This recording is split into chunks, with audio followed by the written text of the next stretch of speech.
तो मीराबाई के प्रसंग में आता है कि जब जोशी जी कथा सुनाने के लिए आते थे तो मीराबाई सामने बैठ करके सुनती, और सुनते सुनते मीराबाई जब कथा विश्राम होती, सब लोग प्रणाम करते, जाकर के व्यास मंच पर नन्ही से मीराबाई आती और व्यास जी को अपलक नेत्रों से देखती रहती। एक छोटे बालक के भांति पुचकार करके जोशी जी कह देते, अरे लाली, अरे बालिका, तू कथा सुनती है, समझ आता है तुझे? मीराबाई के मुखमंडल पर कोई प्रसन्नता नहीं, कोई मूर्छन नहीं, एक जिज्ञासा दिख रही है केवल नेत्रों में। जोशी जी अपनी पोथी रखते जा रहे हैं और अचानक पूछते हैं, क्या बात है लाली, तो ऐसे देखती क्यों रहती है? कोई मन में भाव है, कोई प्रश्न है? नन्ही सी मीराबाई, बड़े बड़े लोग जिस प्रश्न को नहीं कर पाते वो नन्ही सी मीरा पूछती हैं।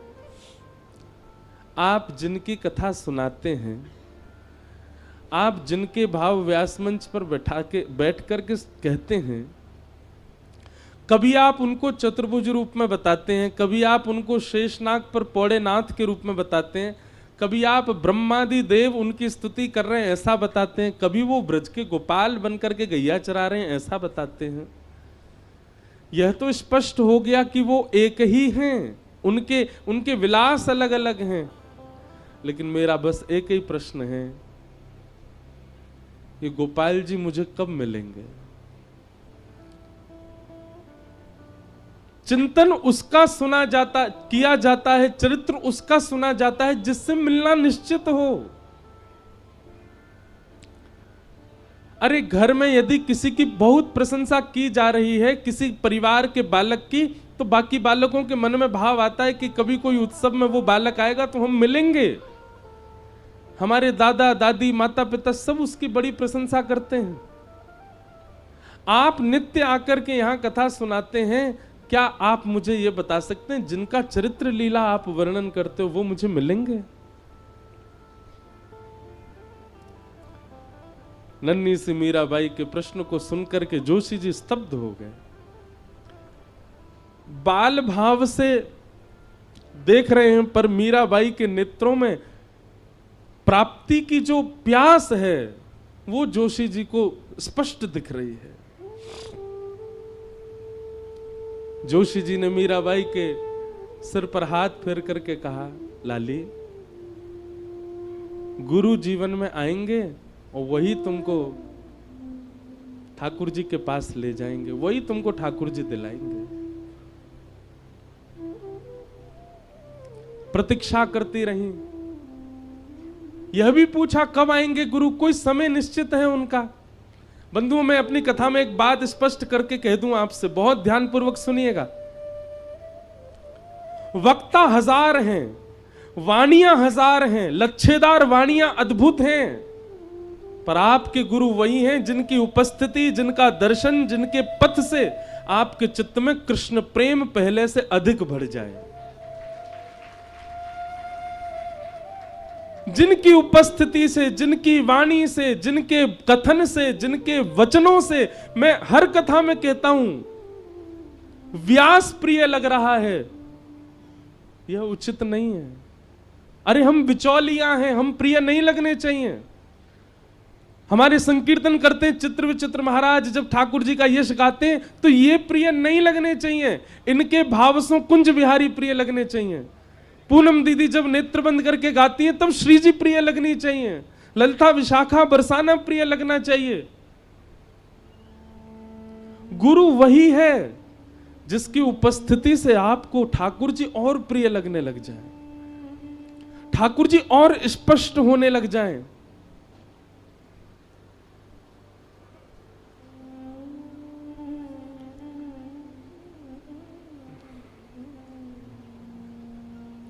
अरे दुनिया में बहुव्यंजन बनते हैं,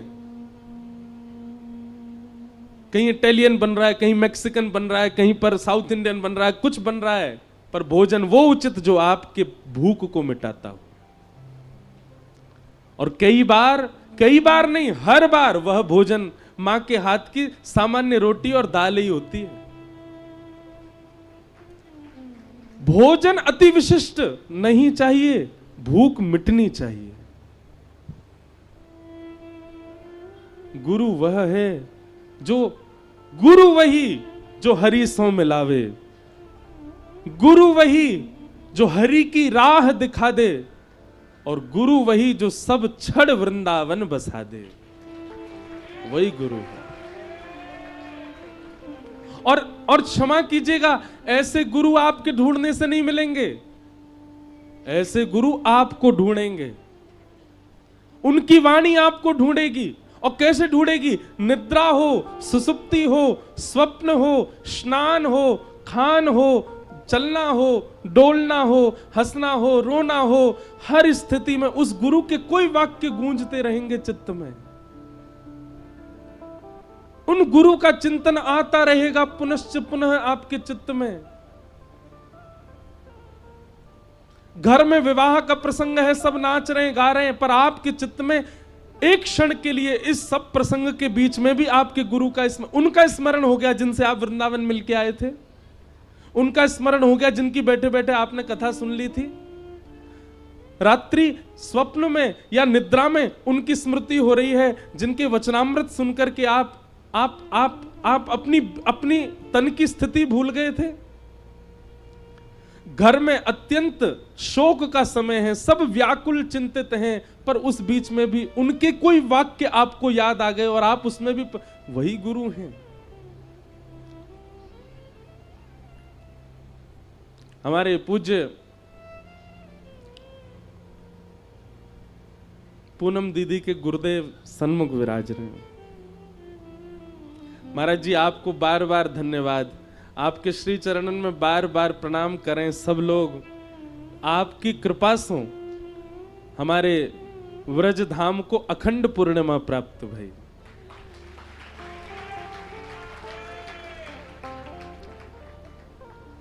महाराज जी सामान्य, महाराज मैं पहले दिन कथा करके जब नीचे उतरो, महाराज जी को प्रणाम करके गयो। दूसरे दिन जब कथा करके गयो, महाराज जी ने मुझको गले से लगायो और गले लगा के मुझसे बोले,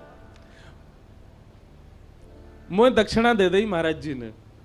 महाराज जी बोले, मैंने कथाएं बहुत सुनी, मैंने कथाएं बहुत कही, पर आपकी कथा से कृष्ण प्रिय लग रहे हैं और प्रिय लग रहे हैं।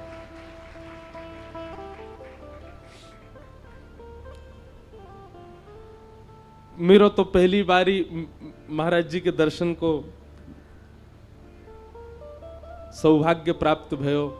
और पूज्य महाराज जी, मुझको दीदी बता रही कि महाराज जी श्री जी के भाव के लिए खूब वो समय कैसे रहे होगा महाराज जी, जब किशोरी जी को प्रसन्न करने के लिए जब नृत्य करते होंगे, उनके सामने भाव गायो करते होंगे। महाराज जी के चरणन की नूपुर की जो ध्वनि हती, उनमें से एक ध्वनि श्री पूर्णिमा जी हमको प्राप्त भएगी। ऐसे हमारे पूज्य श्री महाराज जी को तो नाम अद्भुत है, पर आपको जो निकुंज को नाम है श्री रंगीली सखी पूज्य महाराज जी, आपने ही हमारी दीदी को ऐसा बैठा दियो कि अब इनको श्री जी दिखे सब जगह। हम दीदी की प्रशंसा नहीं कर रहे हैं उनके मुख पे, पर मैं आज आपसे भी कक्ष में कह रहा था कि ठाकुर जी ने अपने भक्तों के जितने लक्षण बताए, वो सारे लक्षण दीदी में घटते हैं। ताली मत बजाओ, सुनो, और ने ये प्रयास करो कि ये भाव हम में भी आवे। ठाकुर जी से किसी ने कहा, आपकी महिमा तो सब बताते हैं, आपका रूप तो सब बताते हैं, आपके भक्तों का रूप आप बताओ। ठाकुर जी बोले, सुनो, वाग्गदगदा द्रवते यस्य चित्तम रुदत्य भिक्षणं हसति क्वचित् विलज्ज उद्गायत नृत्यते च मद्भक्ति युक्तो भुवनं पुनातु। भगवान कह रहे हैं, पहला लक्षण क्या है? बोलते बोलते बोलते जिसका गला रुक जाता हो। किसी ने पूछा क्या हो गया? श्री जी की कृपा की स्मृति आ गई, ठाकुर जी की कोई लीला याद आ गई, कंठ अवरुद्ध हो गया। भगवान कहते हैं बोलते बोलते जिसका गला भर आता हो, मेरे भक्त का पहला लक्षण। द्रवते यस्य चित्तम, जिसका चित्त मेरी लीला का कोई किंचित मात्र भाव कह दे, जिसका चित्त उसमें ही भर आता हो, मेरे भक्त का दूसरा लक्षण। और रुदत्य भिक्षणम, रुदन अत्यंत रुदन। मैं कई प्रसंग तो जानबूझ करके नहीं बोलता, क्योंकि सामान्य प्रसंग बोलने पर आपकी स्थिति इतनी ऐसी हो जा। सब लोग मुझे बोले महाराज जी आप कथा करके गए, हमको 1 महीना लगा दीदी को संभालने में। आज कथा विश्राम है रही है, कल मोकू भोपाल निकलना है। अब मैं इस असमंजस में हूं कि मैं कैसे जाऊं गिरिराज जी से। क्यों? क्योंकि गए हो तो दीदी तो बहुत व्याकुल हैं। रुदत्य भिक्षणम, ठाकुर जी कह रहे हैं। और फिर हसित रुदत्य भिक्षणम हसती क्वचिच्च। और एक बात याद रखना, बहुत भाव में रहने वाला, बहुत कृष्ण विरह में रुदन करने वाला, वो हंसता भी बहुत है। जब हंसी में आता होगा तो वह कोई रोक ना पाता होगा। हसती क्वचिच्च। और तीसरा 1 2 3 4 लक्षण हो गए। 5वां लक्षण ठाकुर जी कह रहे हैं विलज्ज उद्गायत नृत्यते च। निर्लज्ज होकर के, विलज्ज होकर के जो मेरा संकीर्तन करता हो, और जब नृत्य करने पर आवे तो यह भी विचार ना करे कि कौन देख रहा है, कहां से मेरे वस्त्र उधर रहे हैं, कहां क्या मैं क्या नृत्य कर रहा हूं, मेरे रूप की भंगिमा कैसी बन रही है, मेरे केश खुल रहे हैं, ये सब विचार भी उसको ना होता हो। भगवान कहते हैं ये लक्षण जिसमें हो मद भक्ति युक्त हो, वो मेरा भक्त है। और ये सारे लक्षण हमारी पूनम दीदी में दिखाई देते हैं। ये सब भाव है। और ये इन सब में इनका कोई बल नहीं है, इनकी कोई योग्यता नहीं है, इनकी कोई गम्यता नहीं है। सब कृपा इनके गुरुदेव की। इनके गुरुदेव प्रसन्न होकर के इनको देख लेते हैं, उसी से ही दीदी का इतना भाव बन जाता है। मीराबाई को भी यह प्रतीक्षा है कि मेरे गुरु कब आएंगे। और तभी आगमन हुआ आपके नगर में श्री रैदास जी का।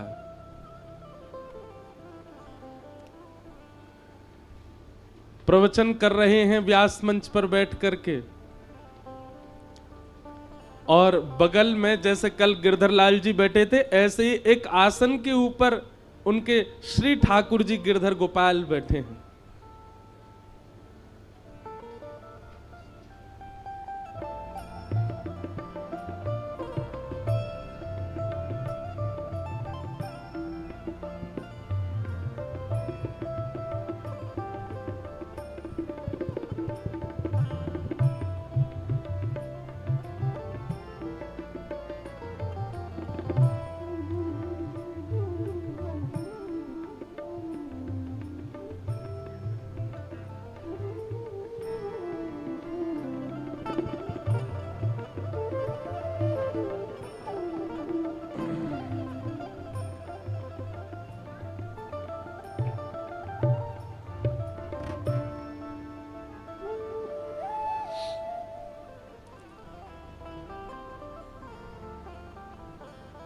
बोलो कुंज बिहारी लाल की जय।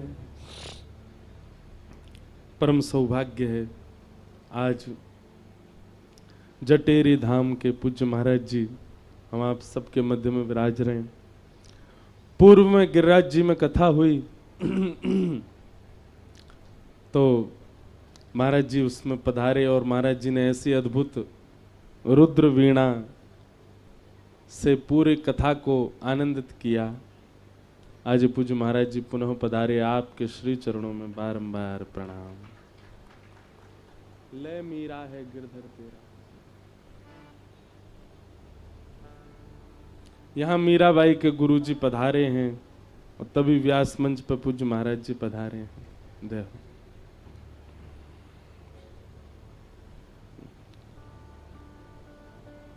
पहना दे महाराज जी।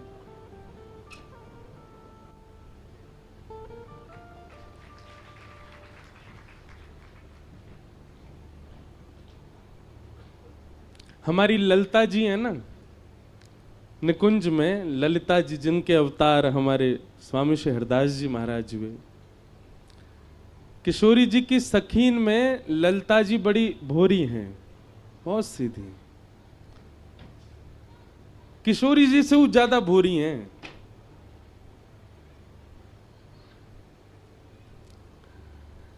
पर परिवार में, मित्रों में और कुल में एक चतुर तो होना चाहिए साथ में, नहीं तो सब छलबल करके ले जाएंगे। ऐसी हमारी किशोरी जी की अलीन में नेक नेक, वो भी ज्यादा नहीं, नेक नेक थोड़ी सी जो बुद्धि को प्रयोग करें, वो है हमारी विशाखा जी, जिनके अवतार हुए श्री हरिराम व्यास जी महाराज। हरिराम व्यास जी को बाबा चरित्र भी देख लो। हरिराम व्यास जी जैसो कोई लड़वे गुथवे वारो नहीं भयो। खूब ऐसे ऐसे पद हैं हरिराम व्यास जी के। एक पद है, उनको याद नहीं पूरी पंक्ति, पर रसिकन सो समधी ज्यादा प्यारे। हरिराम व्यास जी के भाव, वृंदावन से जो वृंदावन को पीट करके चले जाते हैं हरिराम व्यास जी, वाक्य का जी भी पद लिखे हैं, बोले उनके सिर पनही पनैया। हरिराम व्यास जी थोड़ा हास्य पद भाव भी है उनको। तो पूज्य महाराज जी को देख करके अपने आप ही सखीन को स्मरण है गयो, ललिता विशाखा। एक लीला बहुत सुंदर, अभी भक्तमाल जी कथा वही, तो बड़ी लीलाएं वहां में सुनाई। तो एक लीला आवे कि ठाकुर जी विशाखा जी से बात कर रहे हैं। क्यों ठाकुर जी ललिता जी से बात करें, तो ललिता जी तो बड़ी भोरी हैं। किशोरी जी से कोई बात मनवानी हो तो ललिता जी तो इतनो संकोच करें कि सन्मुख जावे में भी सकुचा में। ठाकुर जी बोले भैया निकुंज की कोई काम बनवाने हो तो विशाखा जी को पकड़ो, बहुत सावधानी से, जो मैया घूम रही हैं बैठ जाओ। ठाकुर जी बोले किशोरी जी से, विशाखा जी से, विशाखा जी श्री जी को एक समझाओ आप। विशाखा जी बोले कहा भयो? बोले हर रोज मान करें, इतनो मान करें मुंह पे रोज रूठ जाए मोते। अरे मैं इतनो लाड़ लो लाल अपने नंद यशोदा को, पलकन में रखे मोह को यशोदा मैया नंद बाबा। पूरे नंद भवन में सब मेरी आज्ञा ऐसो माने, लाला कहे और हम करें। ऐसो लाड़ चाव को जोड़ा में, ठाकुर जी अपनी स्थिति बता रहे हैं। पर निकुंज में आती ऐसो है जाऊं मेरी कोई कदर ही ना है, कितनों श्रृंगार करके आ जाऊं श्री जी तो नाराज है जाए। काय बात ते नाराज है गई है? बोले मैंने तो आज विचार किया कि आप नील वर्ण पहन के आओगे, आप पीत वर्ण कैसे पहने आए? ठाकुर जी बोले कई अब हर बार विचार मिले पर कभी कभी ना भी मिले, पर श्री जी तो मान कर लें। एक दिन श्री जी यह बात सो रूठ गई कि ये नीली मणि पहन के आए, वहां में कोई गोपी दिख रही है। अंत में पता चली वो श्री जी ही दिख रही, अपनों ही प्रतिबिंब देख के गुस्सा है गई जी कौन गोपी बैठी है जा में। हे विशाखा जी तुम श्री जी को समझाओ, बहुत मान करें। वैसे एक बात कहूं, ठाकुर जी यूं कहते जा रहे हैं, अच्छा तो लगे मुझको जी मान कर ले, मैं मनाऊं इनको, वही से तो लीला को पूरा श्रृंगार बने। पर कभी कभी तो अवकाश होना चाहिए ना, जरूर रोज ही मान करें।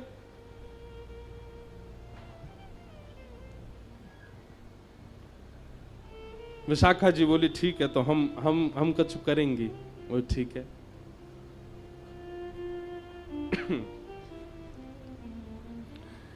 तो आज निकुंज में सब अली खड़ी हैं, सब सहचरियां खड़ी हैं, सब बहुत बढ़िया कछु आनंद, ऐसो कछु राग गायो गयो, ऐसी कोई लीला करी गई कि वासों श्री जी बड़ी प्रसन्न है गए। और इतनी प्रसन्न भाई, इतनी प्रसन्न है कि प्रसन्न है करके सेज पे बैठी बैठी श्री जी कहें आज तो भैया तुम सबरी कछु मांग ले, जो मांगोगी सो दूंगी।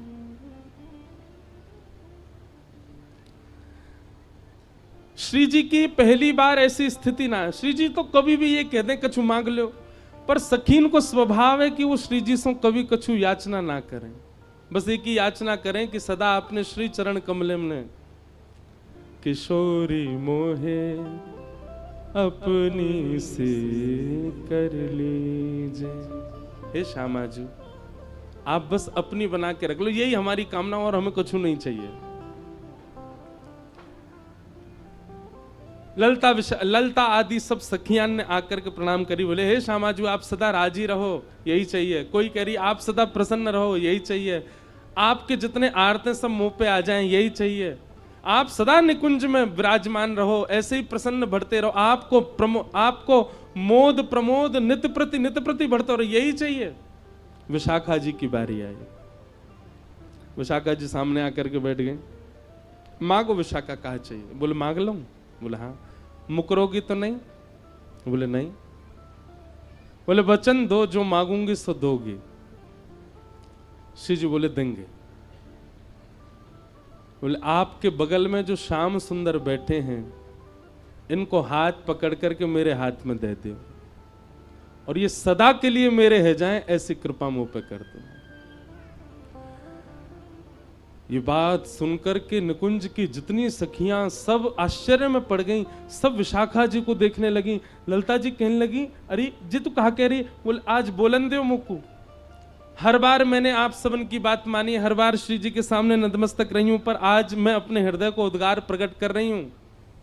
निकुंज नायक को हाथ पकड़ करके मेरे हाथ में दे दो, और सदा के लिए ये मेरे ही रहें, ऐसा वरदान श्री जी मुंह को दे दो।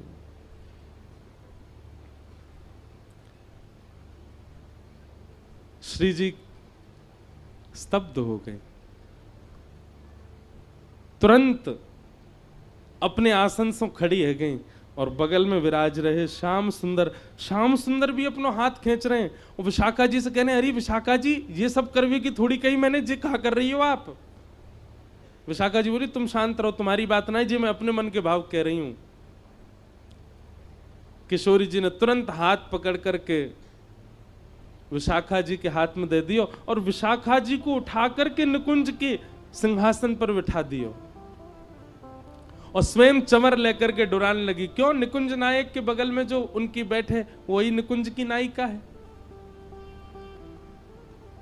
ये दृश्य देख करके, यह छवि देख करके सब सखियां रुदन करने लगी। अरे विशाखा जी तू कैसी लीला कर रही है? तू कहां कर रही है? तू स्वामिनी जी को श्रम दे रही है। सब बोलते रहे, पर विशाखा जी तुरंत बैठ गई ठाकुर जी को हाथ पकड़ के, और जैसे ही सिंहासन पर बैठी, सिंहासन पर बैठ करके श्री जी की अदा में विशाखा जी बोल रही हैं, आज मैं अति प्रसन्न हूं, निकुंज की सब सखीन को कछु देनो चाहूं। सब सखियां नंबर से आ रही हैं, विशाखा जी सबको कछु ना कछु प्रदान करती जा रही हैं। चंवर डोरा रही, श्री जी के हाथ पकड़े और के सन्मुख आई। सन्मुख आकर के श्री जी से कही, मैं आपसे बड़ी प्रसन्न हूं। अब निकुंज की नायिका बन गई ना, या हमारी याद तरीका के शब्द बोल रही हैं, मैं आपसे बड़ी प्रसन्न हूं, आपने प्रसन्न है करके जिनको मुंह को दान किया है, अब वो वस्तु मेरी है चुकी है। मतलब श्री कृष्ण को दान आपने मुंह को किया, अब ये मेरी वस्तु है, और इस समय मैं निकुंज की नायिका हूं, तो या भाव से मैं अपनी वस्तु आपको प्रदान कर रही हूं। सदा इनको ध्यान रखियो, कभी कोई आंच इनके ऊपर नहीं आवे। और मेरी आपसे एक ही इच्छा है, कहा मेरी वस्तु जो मैं आपको प्रदान कर रही हूं, इन पर कभी मान मत करियो। मेरी वस्तु है, मेरी वस्तु पे आप मान कैसे कर सको?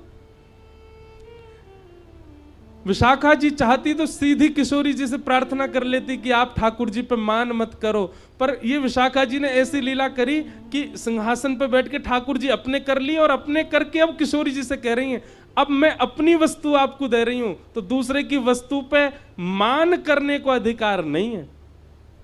हे किशोरी जी, मैं अपनी हृदय की वस्तु जो आपने मुंह को दी वही मैं आपको प्रदान कर रही हूं, मेरी वस्तु को ध्यान रखियो, और आपको हर भाव को अधिकार है, पर अब मान मत करिए।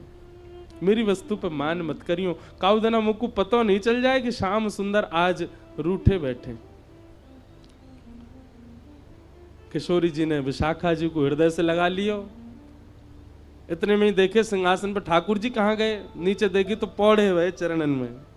जय हो विशाखा जी, बढ़िया तुमने बात करी। मैंने कहा लीला रचाई तुमने, ऐसा करके अरे सीधे ही कर देती, पर नहीं, आपकी बुद्धि को प्रणाम है। पहले मैं अपनों कर लियो, अपनों करके फिर किशोरी जी को देके करी, अब इन पर मान मत करियो, जो मेरे वस्तु है। ऐसे सखीन को हम प्रणाम करें, ऐसी गोपीन को हम प्रणाम करें, जिन्होंने ठाकुर जी अपने वश में कर लिए। महाराज जी को देख के अचानक स्मृति सी आई कि सखीन को प्रणाम कर लियो जाए। तो मैं निवेदन कर रहे हो भैया कि गोपी भाव यानी कि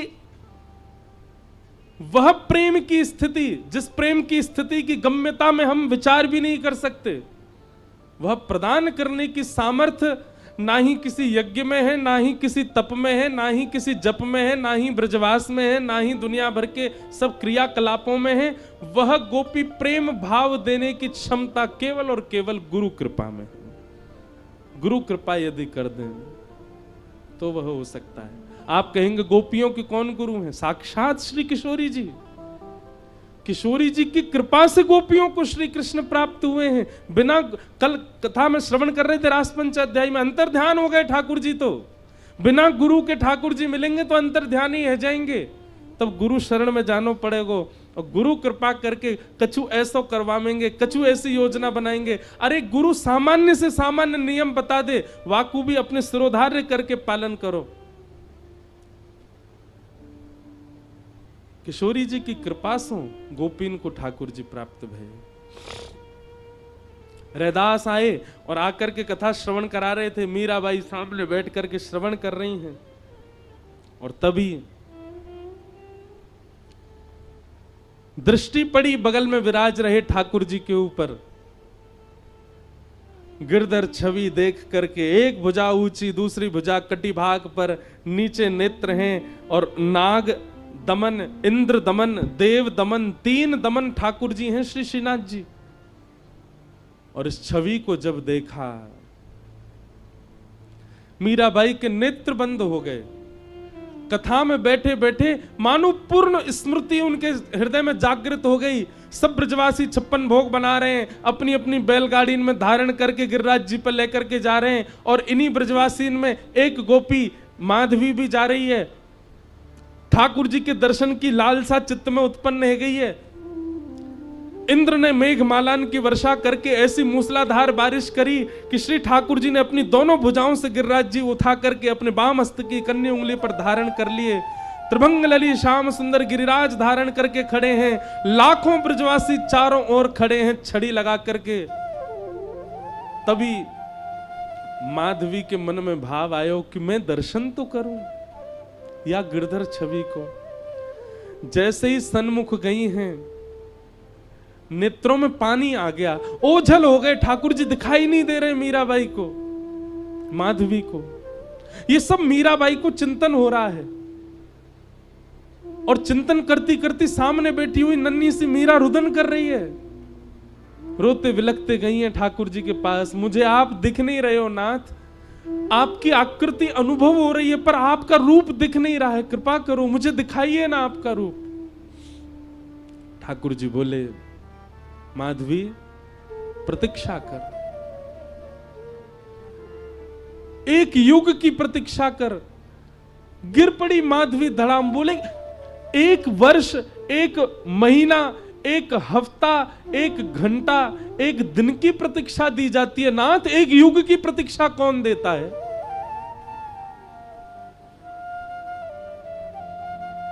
ठाकुर जी कह रहे हैं, जितनो ताप, जितनो संताप, जितनो विरह, जितनी व्याकुलता, उतना प्रेम प्रगाढ़। कलयुग में मैं अन्य गोपियन नहीं मिलूंगो, या युग में मैं 3.25 साढ़े 3 करोड़ गोपियन के संग रास विहार करूंगो। पर कलयुग में तो एक ही गोपी आवेगी और वही से रास बिहार करूंगा, वो होगी तू। वाके काजे 3.5 करोड़ गोपी इनको विरह तो को सहनो पड़ेगा।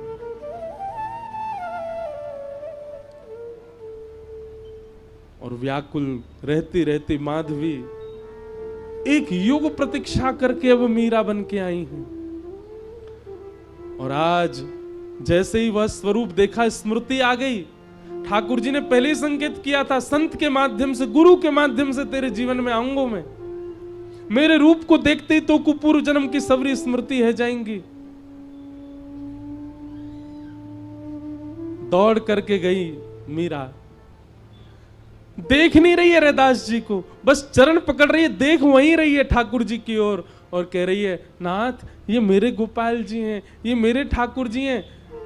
सब लोग अचंभित हो गए परिवार के, ये क्या हो रहा है। और मीराबाई बस कुछ भी बोले जा रही है। इनने गिरिराज जी उठा लिए, अरे बामस्तकी कन्नी उंगली पर उठा लिए, सब छड़ी लेकर के खड़े। मैंने इनसे प्रार्थना करी, मुझको दिख जाओ, नहीं दिखे मुझको एक युग की प्रतीक्षा करवाई है इनने। मैं मटकी भरवे गई, वो चाय वे आ गए मेरे सामने, मेरे समान लंबे है गए। इनके सखासों मेरो ब्याह भयो, पालकी में घुस गए मेरी में। कैसी दुर्भाग्यशालिनी में मेरे सामने बैठ करके मुझसे कह रहे अपना रूप दिखा दे, मैंने नहीं दिखाए हो। वे आ गए मेरे सामने, मेरे समान लंबे है गए।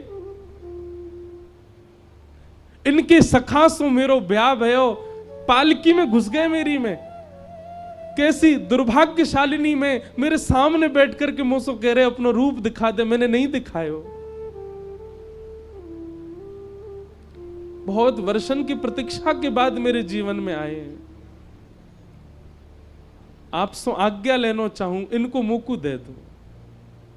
आज मुझे किसी ने ये प्रश्न भी पूछा है, अब यह भी एक संयोग है कि उसने यही प्रश्न किया कि किसी और के सेवा के ठाकुर जी मुझे इतने भार हैं, किसी और के सेवा के ठाकुर जी मुझे इतने प्रिय लग रहे हैं, मैं क्या करूं महाराज जी। उनसे मांगूं, उनसे कहूं तो कोई अपने ठाकुर जी कैसे दे। पर उनके ठाकुर जी स्वप्न में आते हैं, उनके ठाकुर जी चिंतन में आते हैं। हमारी बात बहुत ध्यान से सुनो, इस लीला से यह स्पष्ट हो जाएगा। ठाकुर जी अर्चक के देने से नहीं आएंगे, ठाकुर जी अपनी इच्छा से आएंगे। गोपाल भट्ट गोस्वामी के ठाकुर जी कितने करोड़ों लोगों के हृदय के सम्राट बने बैठे, राधा रमन लाल। स्वामी श्री हरदास जी के हृदय के ठाकुर जी कुंज बिहारी लाल कितने करोड़ों हृदय के सम्राट बने बैठे।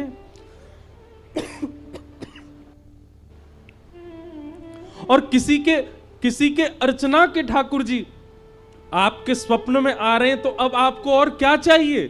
प्रत्यक्ष तो ठाकुर जी को आना होगा तो आ ही जाएंगे, लेकिन आप कभी अर्चक से जाके याचना मत कर देना कि अपने ठाकुर जी दे दो। अरे अर्चक से पूछो कितने भाव से अपने ठाकुर जी को सजाता है, कितने भाव से ठाकुर। हमारे गिरधर लाल, कितने लोग श्रोता कथा में ऐसे आते हैं, उनको यूं लगे इनको लेके भाग जाएं हम, लेकिन जादना ऐसा कोई ने प्रयास भी कर लियो, मेरो का होएगो, मेरे तो प्राण बसे उनमें।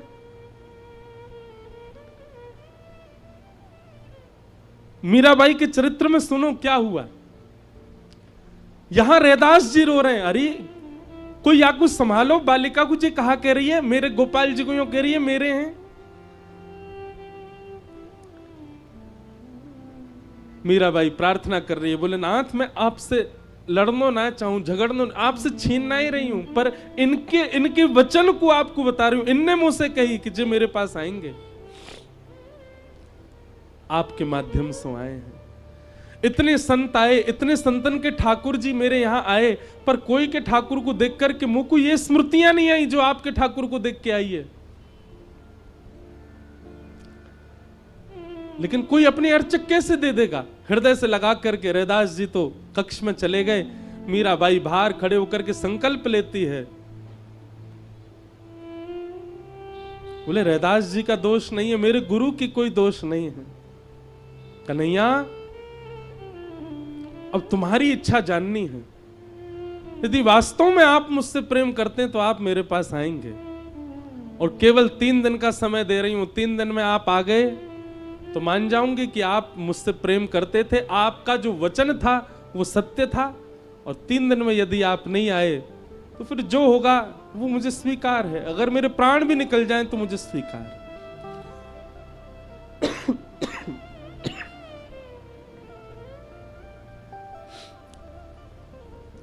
3 दिन तक अनशन करके पड़ी है मीराबाई नन्ही सी। और रैदास जी की सेवा में क्या हो रहा है, बार बार सेवा करते करते कभी वंशी जी गिर जाती हैं, कभी मुकुट उतर जाता है, कभी मालाएं गिरने लगती हैं। रैदास जी भी मनी मन संकुचित हो रहे हैं और ठाकुर जी से कह रहे हैं, लाल जी कहीं ऐसा तो नहीं कि आपकी भी इच्छा है उस बालिका के पास जाने की। रात्रि में शयन कराया ठाकुर जी को।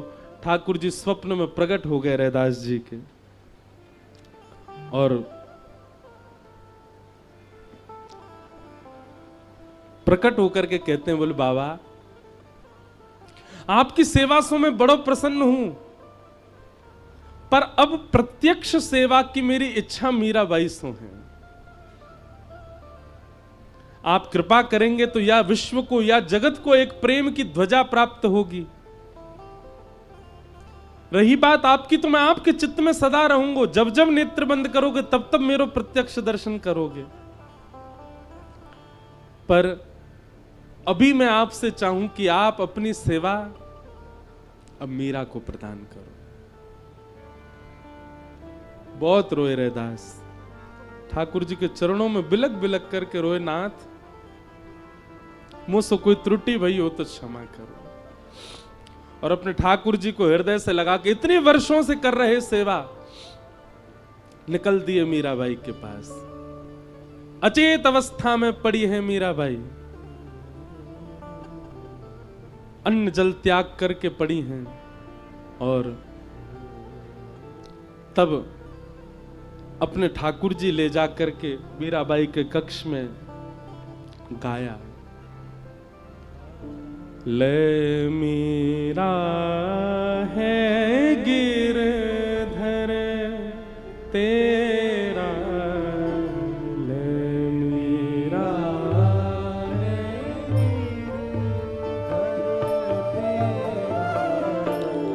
ले मीरा है गिरधर तेरा,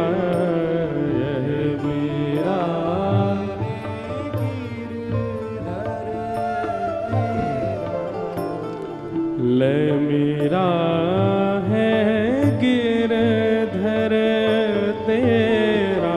सब गाओ।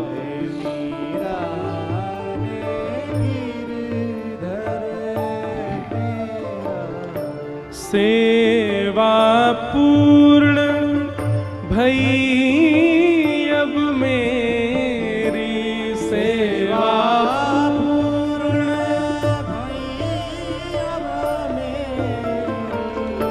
सेवा पूरी भई अब मेरी, सेवा पूरी भई अब मेरी, जागा भाग्य है तेरा, ओ जागा भाग्य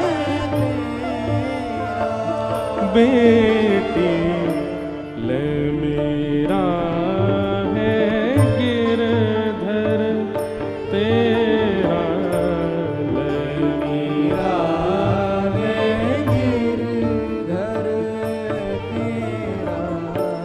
कैसे है ना ठाकुर जी, एक को इतना संयोग देकर के और अचानक वियोग में डाल दिया, और एक को एक युग का वियोग देकर के अचानक संयोग प्रदान कर रहे हैं।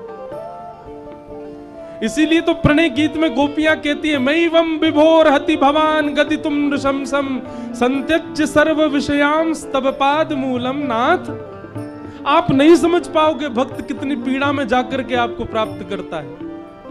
आप तो भोक्ता हो, भोजन करना जानते हो, बनाने वाले को पता होता है कितनी श्रम से भोजन बना है। पर भैया या में कछु और उपाय है ना सके। ठाकुर जी को ये स्वभाव है, एक को संयोग दे रहे हैं तो किसी को वियोग दे करके आए हैं, और जिसको संयोग दिया है ज्यादा दिन टिकवे वाले ना है, वियोग देंगे। मेरा कहने का आश्रय ऐसा नहीं कि ठाकुर जी चले जाएंगे, वियोग किसी भी रूप में दे सकते हैं। जरूरी नहीं है कि पास रहने वाले का सदैव संयोग, कई बार पास रहने वाले का भी वियोग रहता है चित्त में। सेवा बड़े भाव सो करियो, सेवा बड़े भाव से करियो। मीरा बाई को समझा रहे हैं, सेवा बड़े भाव सो करियो, सेवा बड़े भाव से करियो। नैन लगइयो नेहा, ओ नैन लगइयो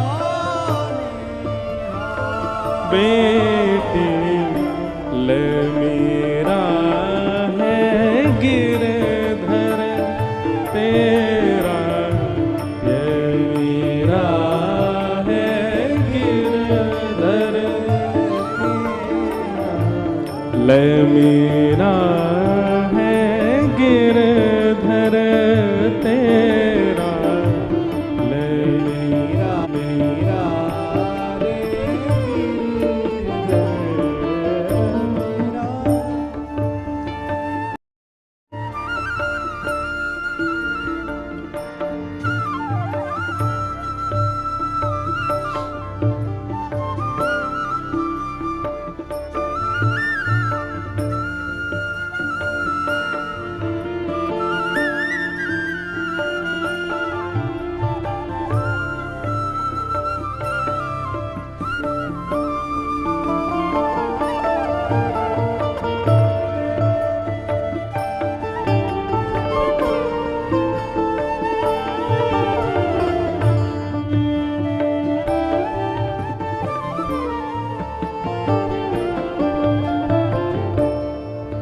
मीराबाई जैसे ही लाल जी को हाथ में लिया नृत्य करने लगे।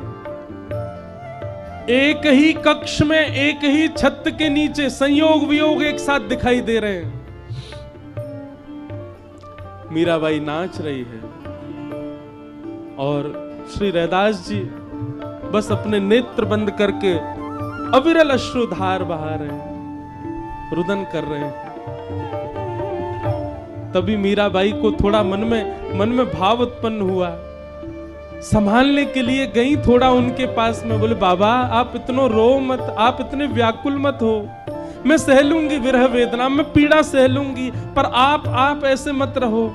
अगर आपको लगे कि ये उचित नहीं तो आप श्री ठाकुर जी की सेवा करो, पर मेरी स्थिति तो ये कि मैं विरह सहवे लायक अब हूं नहीं, प्राण ही निकलेंगे मेरे तो। रैदास जी कहते नहीं, सो ही सुहागन प्रिय जाहिरी झे, सो ही सुहागन प्रिय जाहिरी झे, सो ही सुहागन प्रिय जाहिरी झे,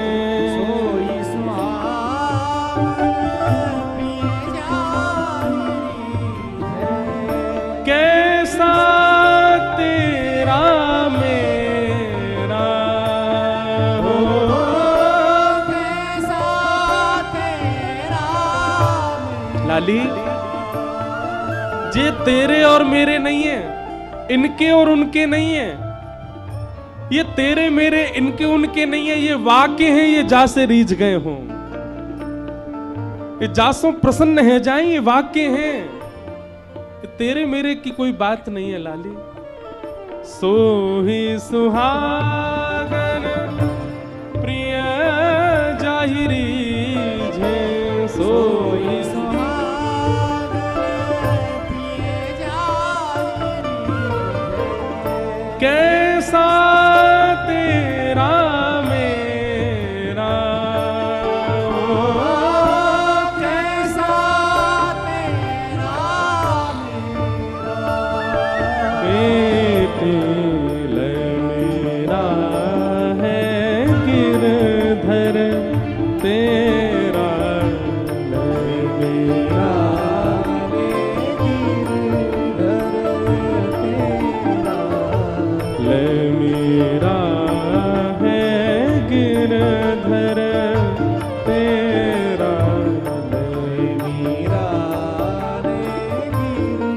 सेवा बड़े भाव सो करियो, सेवा बड़े भाव से करियो, सेवा बड़े भाव सो करियो, सेवा बड़े भाव से करियो। ए जागा भाग्य है तेरा, जागा भाग्य तेरा, मीरा मेरा है गिरधर तेरा, मीरा ले गिरधर तेरा, मीरा है गिरधर तेरा। मीरा ले गिरधर तेरा। और मीराबाई को गिरधर गोपाल प्राप्त हो गए। रैदास जी ने केवल ठाकुर जी देख के हाथ झाड़ लिए नहीं, सेवा समझाई, प्रेम समझाया, भाव समझाया। मीराबाई ने कहा कब प्रत्यक्ष प्राप्त होंगे, कब हृदय से लगाएंगे, कब मुझे स्वीकार करेंगे। तब ले गए मेड़ता की ऊंची अटारी पर और वहां से उस दिशा की ओर दिखाया जिस दिशा में वृंदावन है, और कहा बिटिया यही दिशा है तेरी, इसी दिशा में है वो नगर, जिस नगर से प्रेम पुष्ट होता है, जिस नगर से ये पुष्ट होते हैं, ये गाढ़ आलिंगन करके प्राप्त होते हैं। बस अब तुम्हारा जीवन और कुछ नहीं है, ये दिशा ही तुम्हारी है, ये वो नगर ही तुम्हारा है, वो वही सब कुछ है तुम्हारा। और मीराबाई बस अब प्रतीक्षा कर रही है कब वो समय आवेगा। देखो एक बात मैं कथा में कहा करता हूं, वृंदावन मन करे जावे को तो अदबद के अपने आप पहुंच मत जाए करो। धन के बल पर, साधन के बल पर वृंदावन दौड़ के मत पहुंच जाया करो, तो प्रतीक्षा करो। वृंदावन ऐसी स्थिति बनावे कि आप कोई प्रयास नहीं कर रहे हैं, पुनः अपने आप आपको वृंदावन जाना पड़ रहा है, तो समझो कि हां वृंदावन ने बुलाए हो। दो स्थिति में वृंदावन आया जाता है, बहुत ध्यान से सुनना। पहली स्थिति, अब प्रयास करने वाले ऐसा नहीं कि आप बात को सुन के प्रयास ही नहीं करें, आओ ही नहीं, आओ पर एक आध बार अपने प्रयास से आओ, पर कभी कभी ऐसा कुछ करो कि आपने कोई प्रयास नहीं किया, अपने आप वृंदावन ने निमंत्रण करके और आपको ऐसा बानिक बनाया कि आप आई गए वृंदावन। वृंदावन को बुलाने दो, वृंदावन को खींचने दो। और दूसरा कि अब प्राण धीरज रख ही नहीं रहे, अब प्राण निकल ही जाएंगे और कोई उपचार नहीं है, अब प्राण टिक नहीं सकते वृंदावन के बगैर, तो वृंदावन। मीराबाई नहीं आई वृंदावन, कितने वर्षों बाद, हां गाया खूब वृंदावन को, भजा खूब वृंदावन को।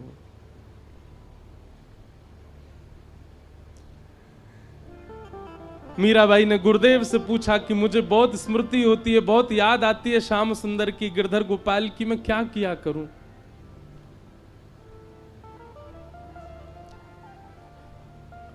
गुरुदेव ने कहा मेड़ता से कोई ना कोई वृंदावन जाता रहता है मीराबाई, वृंदावन से आने वाले, वृंदावन को जाने वाले जो भी हों, उनकी तहकीकात करवाया करो। तुम राजघराने की पुत्री हो, इतना तो तुम कर ही सकती हो, वृंदावन से कौन आया ये परिचय तुमको हो जाए, और वृंदावन को कौन जा रहा है ये तुमको पता चल जाए, उसके माध्यम से वृंदावन पत्र भिजवाया करो। मेरे को बहुत प्रिय लगता है मीराबाई का ये पद। मीराबाई से किसी ने कहा तो पत्र भेजते हो आप ठाकुर जी को? बंधुओं, जब कभी ठाकुर जी की बहुत याद आ, एक चीज करना प्रारंभ कर दो। जितने भी वैष्णव हैं जिनको ठाकुर जी का स्मरण होता है, ठाकुर जी की स्मृति स्वप्न में आती है या भाव में आती है, एक डायरी लिखो, उसमें लिखते रहा करो अपने भाव ठाकुर जी के प्रति। आपने स्वप्न में क्या देखा, आप ब्रजमंडल गए, वहां क्या अनुभव किया, आपने कथा से क्या अनुभूति की, इन सबको एक जगह, और याद रहे एक बार को धन को सामान्य अलमारी में धर देना, पर उस डायरी को इतनी गोपनीय जगह रखना किसी के हाथ ना पड़े। मीराबाई ने लिखा, सूरदास ने लिखा, जयदेव महाप्रभु ने लिखा, हृदयवंश महाप्रभु ने लिखा, स्वामी श्री हरदास जी महाराज ने लिखा। जिसने भी श्याम सुंदर को पाया उसने दो काम किए हैं, लिखा है और गाया है। बिना गाए बिना लिखे श्याम सुंदर किसी को मिले हो, एक नाम मुझे बता दो आप। जिसको भी ठाकुर जी मिले उसने गाया भी है और उसने लिखा भी है।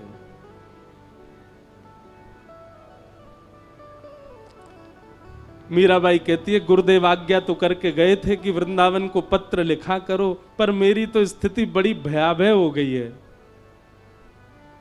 क्यों? मीराबाई कहती हैं, पतियां मैं कैसे लिखूं, लिखी ही न जाए। पतियां, सब लोग गाओ।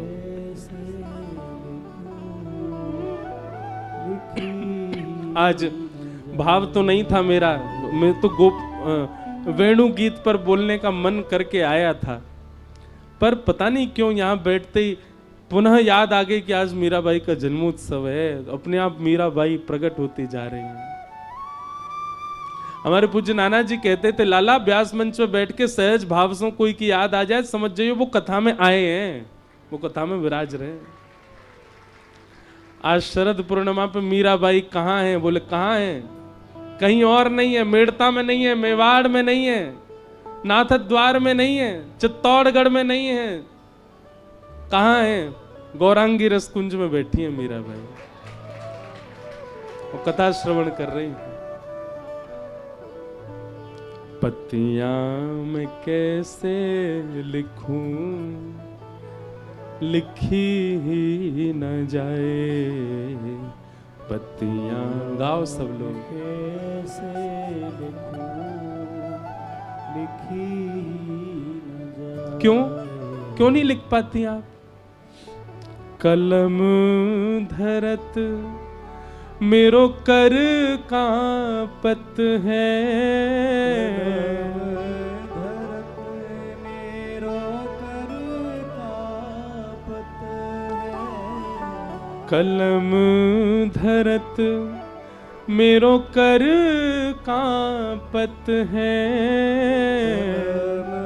धरत मेरो कर कांपत। और जैसे तैसे दूसरे हाथ से अपने हाथ को पकड़ करके हिले नहीं, जैसे तैसे जो कछु लिख पाऊं मैं वो भी सब मिट जावे। काइकू लिखते लिखते इतने नीर बहते हैं नेत्रों से, नैन रहे हैं बहाए, नैन रहे हैं कलम धरत मेरो कर कांपत है। धरत मेरो कर कांपत है। नैन रहे हैं बहाए, नैन रहे बहाए। पतियां मैं कैसे लिखूं, लिखी ही न जाए। पतियां मैं कैसे लिखूं, लिखी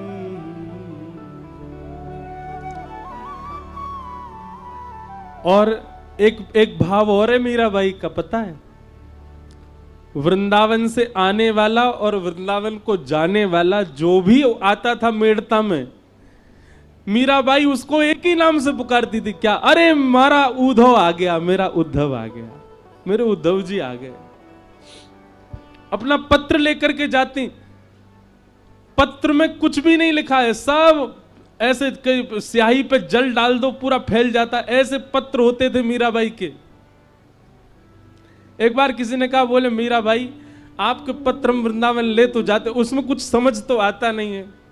मीराबाई बोली, सारी कलम बह गई है, इतने अश्रु निकल गए हैं, जिसके लिए पत्र लिखा है उसको पत्र की स्थिति देख के ही समझ में आ जाएगा कि मेरी प्रीत कैसी है। कानूड़ो सुजाने मारी प्रीत, कानूड़ो सुजाने मारी प्रीत।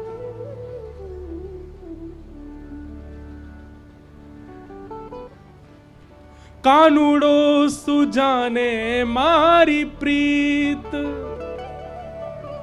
कानूड़ो सुजाने मारी प्रीत।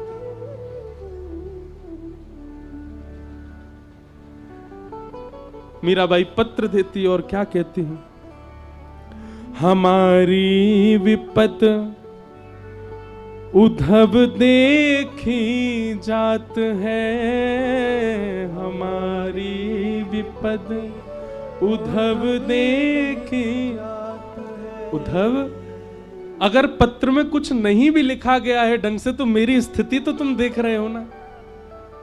पत्र चढ़ा दिया करो और स्थिति बता दिया करो श्याम सुंदर को, क्यों कैसी स्थिति है मेरी। हमारी विपत उद्धव देख जात है, हमारी विपत उद्धव देख जात है। हरि सो कहियो जाए, हरि सो कहियो जाए। क्या पत्तियां मैं कैसे लिखूं, लिखी ही न जाए, पत्तियां कैसे लिखूं, लिखी। वृंदावन जाने वाला कहता है, तुम्हारी स्थिति बता दूं और स्थिति के बाद क्या कहूं, बस ये बता दूं, रोती है, बिलखती है, व्याकुल रहती है, इसके बाद कुछ कहना है। मीराबाई कहती, बस एक बात, क्या?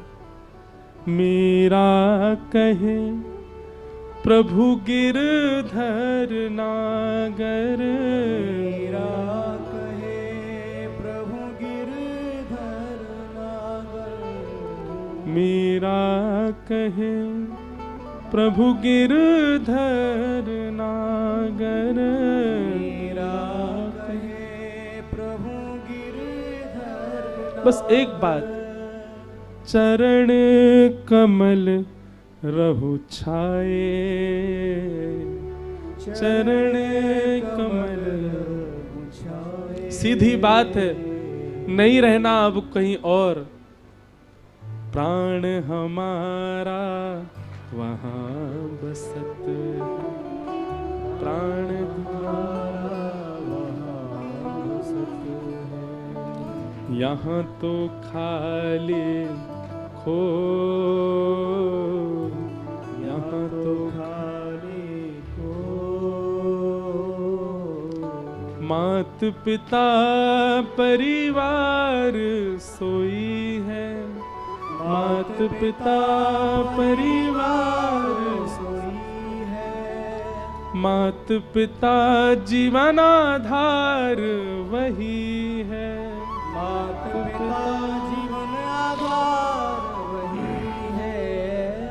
कहिए तिनका तोड़ वाला, कहिए तिनका तो हो मैं बैरागन होंगे, मैं बैरागन होंगे। पत्तियां मैं कैसे लिखूं, लिखी ही न जाए, पत्तियां कैसे लिखूं, लिखी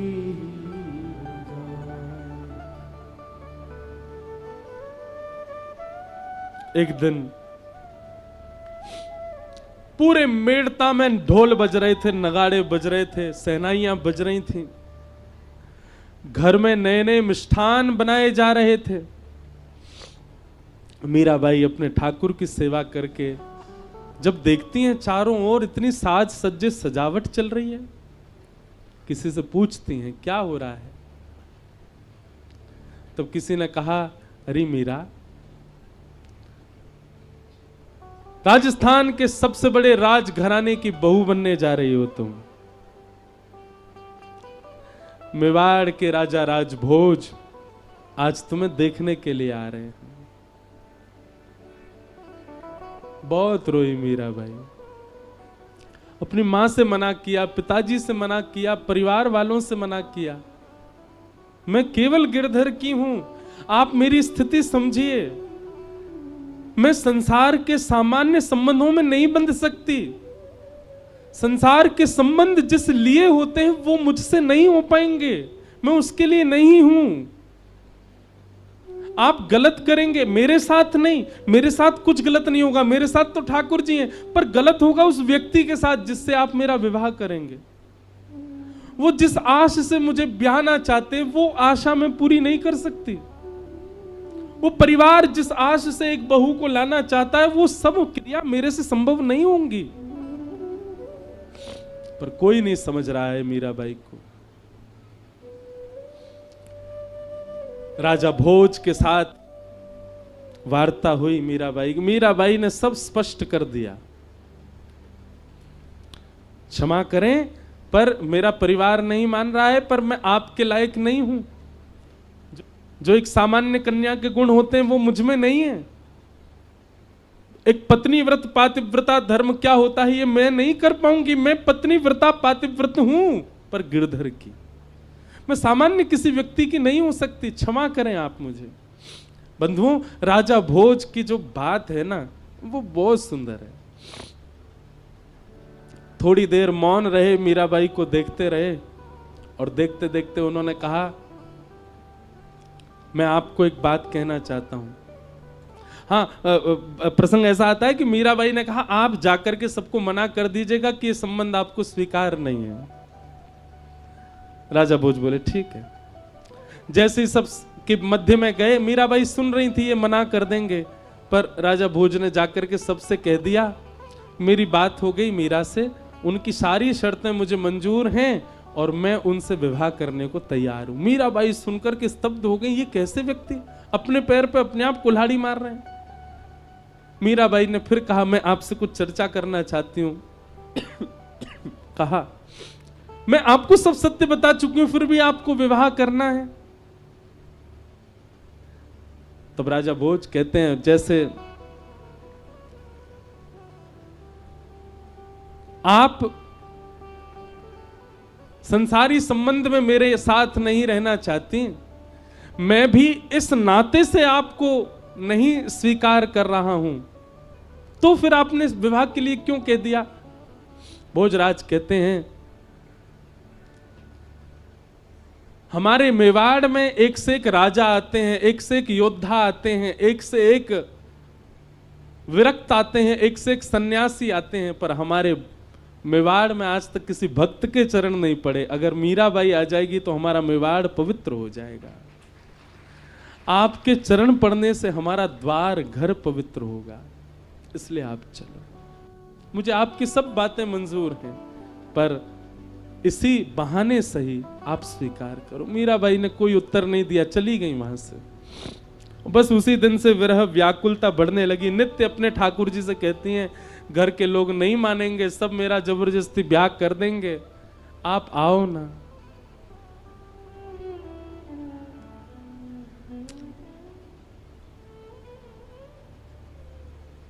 विवाह से ठीक एक रात्रि पहले मीराबाई बिलक बिलक करके रो रही हैं ठाकुर जी के आगे। जड़ बने कब तक रहोगे, नहीं सुनाई देती क्या मेरी बात आपको। मेरा ब्याह हो जाएगा सुबह, मैं तन को योग्य नहीं मानती, पर कम से कम मेरी आत्मा तो स्वीकार कर लीजिए, मेरे चित्त को तो स्वीकार कर लीजिए।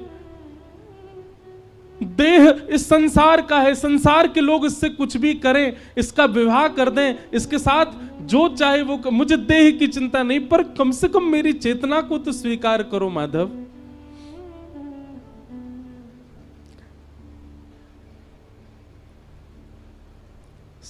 रोते रोते ठाकुर जी के चरणों में सो गई मीराबाई। और जब प्रातःकाल उठी हैं और मीराबाई की मां ने जैसे ही प्रवेश किया उनके कक्ष में, तो क्या देखती हैं कि जो शादी का जोड़ा मीराबाई के लिए बनवाया था वो तो एक जगह टंगा हुआ है। एक नवीन वस्त्र पहने हैं, नवीन शादी का जोड़ा मीराबाई ने पहना हुआ है, हाथों में मेहंदी रची हुई है, आंखों में सुंदर काजल लगा है, गले में मंगलसूत्र आदि गहने पहने हुए हैं, पैरों में पाजेब, बिछिया और महावर सब लगा है, मांग में सिंदूर भरा हुआ है, और मीराबाई अचेत अवस्था में गिरधर के चरणों में पड़ी। यह वो पोशाक नहीं है जो मीराबाई के लिए बनवाई गई थी, यह तो कोई अत्याद्भुत पोशाक है, ऐसी पोशाक कोई बना नहीं सकता।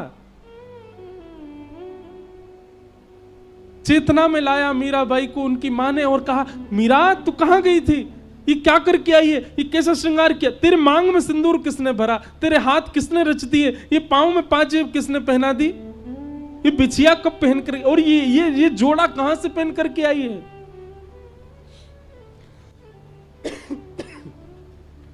मीराबाई के नेत्र नहीं खुल रहे हैं और अश्रु बहने लगे। प्रसन्न हो गई, अपनी मां को हृदय से लगाया।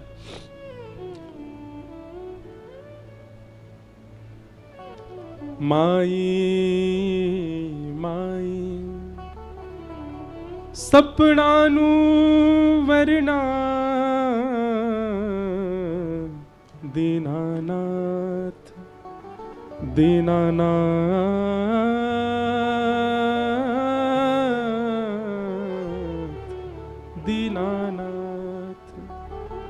मां,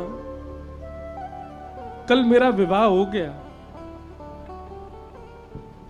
मेरा विवाह हो गया, दीनानाथ आए मुझसे विवाह करके गए। मां, तू पागल है मीरा, क्या बोलती है, कैसे विवाह हो जाएगा, तुझे सोता छोड़ के गई हूं यहां पर, तू निकली भी नहीं है, बाहर से किवाड़ लगी थी, ये तेरा सब पागलपन है, अपने आप मांग में सिंदूर भर लिया है, अपने आप। अच्छा मां, तो आप ऐसा जोड़ा कहीं और से बनवा के ला सकती हो मेरे लिए, क्योंकि इस जोड़े को कोई सामान्य व्यक्ति नहीं लेकर के आया, साक्षात द्वारिकाधीश मेरे लिए लेकर के आए थे। अच्छा, किसी ने देखा तेरा ब्याह होते हुए, कोई साक्षी देगा तेरे ब्याह की। मीराबाई कहती हैं, दुनिया के ब्याह की साक्षी 100 लोग दे देंगे, दुनिया की ब्याह की साक्षी 500 लोग दे देंगे, मेरे ब्याह की साक्षी तो 56 करोड़ देवता देंगे। 56 कोटा जना पधारा, 56 करोड़ बराती आए थे। मां, एक सुंदर विवाह का पूरा बारात आ रही थी, 56 करोड़, उसमें सब देवी देवता नृत्य कर रहे थे, महादेव, ब्रह्मा, रुद्र, सनकादि आदि सब नृत्य करते आ रहे थे। मैया, ऐसे ऐसे गाजे बाजे बज रहे थे जो हमने कभी सुने नहीं, जो हमने कभी देखे नहीं, ऐसी ऐसी ध्वनि प्रकट हो रही थी, ऐसे ऐसे स्वर थे मां, जिनके सुंदर शब्द से मानो रोम रोम पुलकित प्रफुल्लित हो रहा था। मां, 56 कोटा जना पधारा और दुल्हो श्री ब्रजनाथ।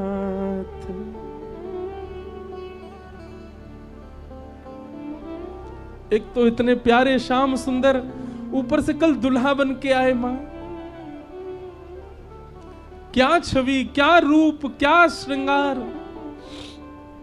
मुझे देख के मंद मंद मुस्कुरा रहे थे। मेरे जीवन का सबसे श्रेष्ठ दिन।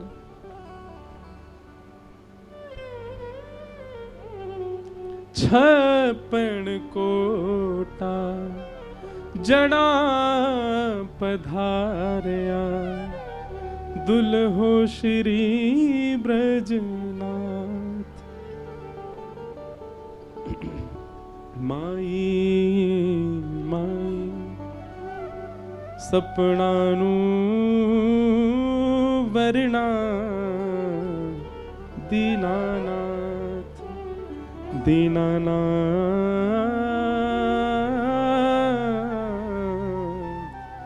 दीनानाथ।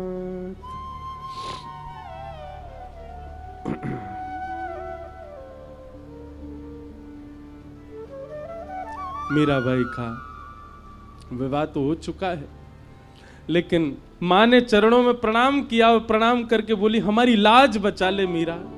द्वार पर बारात आ गई है मेवाड़ से, जल्दी स्नान कर सब मिटा और आजा विवाह के मंडप में। मीराबाई ने अब हट नहीं की। क्यों? क्योंकि अब उनको सब स्वीकार था, क्योंकि अब जो भी ये करेंगे वो मेरे देह का है, मेरी आत्मा तो कृष्ण ने वरण कर ली है।